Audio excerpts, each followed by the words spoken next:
Welcome to the David Goad Show. It's the show all about business speaking and communication. And today we are talking to leaders. That's right, you leaders out there who say you have an open door policy, but are employees really walking through that door and sharing their best ideas with you? And I heard an expert talking about this on a webinar just a couple of weeks ago, and I would invite her on the show to talk about this. We have Sheella Mierson, who is a consultant and expert in creative collaboration. Sheella, welcome to the show. Thank you, David. I'm glad to be here. Okay, now first I got to get this term out of the way. Sociocracy. What does sociocracy mean? I heard that in the webinar. The literal meaning of the word is rule or governance by the socios. Socios is Latin for people who have an association with each other, associates, as opposed to democracy, which is governance by the masses, not necessarily people who have an association with each other. Socios is also the root word of the word sociology, so you've used it before. So it's a way, it's a method of decision-making and governance where everybody has a voice in setting policies that govern their work.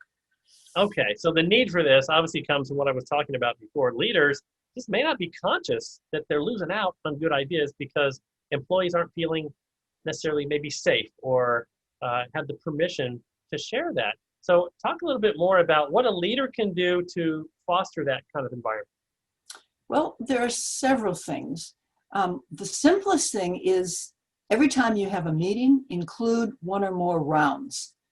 So rather than popcorn style or the facilitator calling on people in some kind of order or people having to raise their hand and figure out, wonder who's going to get to speak when. Everybody has a turn. It's easier to do in a small group. There's ways of doing it in a large group too, but you have to structure it differently. Everybody has a turn to speak in order without interruption. People can pass, but everybody has some space where they know they're going to be listened to. And it creates safety. So that's one thing.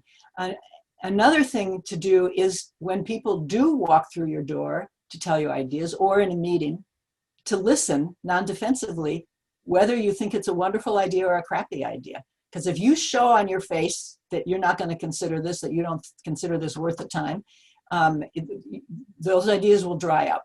This is something I've had to train myself to do because I tend to have a negative view on my face and immediately say no. And then the next day say, wait a minute, that idea's got some merits after all. So listen, and if you model that as a leader, other people will do it. If other people in the company are not doing it, you might look in the mirror and ask, are you doing it? And it's hard for us to tell when we're doing it. So I would ask for feedback from people and ask them to let you know when you're actually encouraging them and when you're not. So that all sounds great.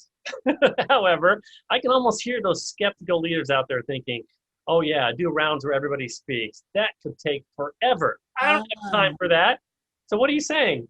Yeah, it actually can save time, and it's totally counterintuitive because it changes the conversation and gets more ideas out. Sometimes it can take more time initially, but even in the short term, it can actually save time. Because you have people actually listening to each other and coming up with new and creative ideas rather than, otherwise I may be listening to you so that I can come up with the next thing I'm going to say to prove you wrong. That's what wastes time.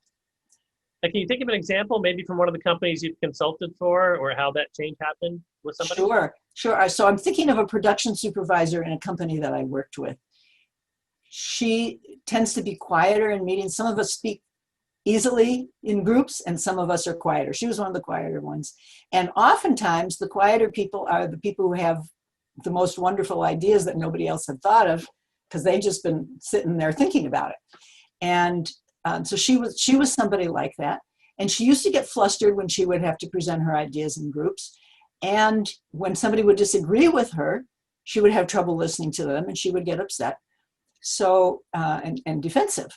After practicing rounds for a while, she was able to, she sometimes needed time to formulate her ideas, and she could get that at the beginning of her turn in the round. She could ask people, I needed a minute to think there, and every time she did, she'd have a very insightful idea to say. So the idea that the rest of the group not only got the benefit of her thinking, but the effect on her was profound. After practicing rounds really just for a short period of time, when somebody would disagree with her, she could listen to them relaxedly and then still present her ideas calmly and confidently. I've totally seen that before as well. The quiet ones always have the best ideas because they're listening instead of yapping all the time like me. So I'm not one of the quiet ones. Well, great. We're almost out of time here, Sheella. Can you just net it out and give me a 30-second takeaway? What's one thing you want to make sure leaders hear today about this topic?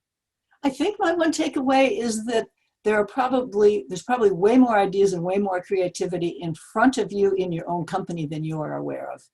And but that you need structures and processes to actually bring it to the fore. They don't just appear magically.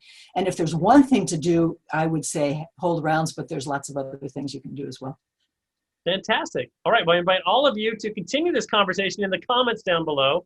Check out the description for how to link up with Sheella in LinkedIn, and she'd be happy to continue the conversation as well. I thank you for joining in today to learn more about how to get the best ideas to rise to the top in your company too.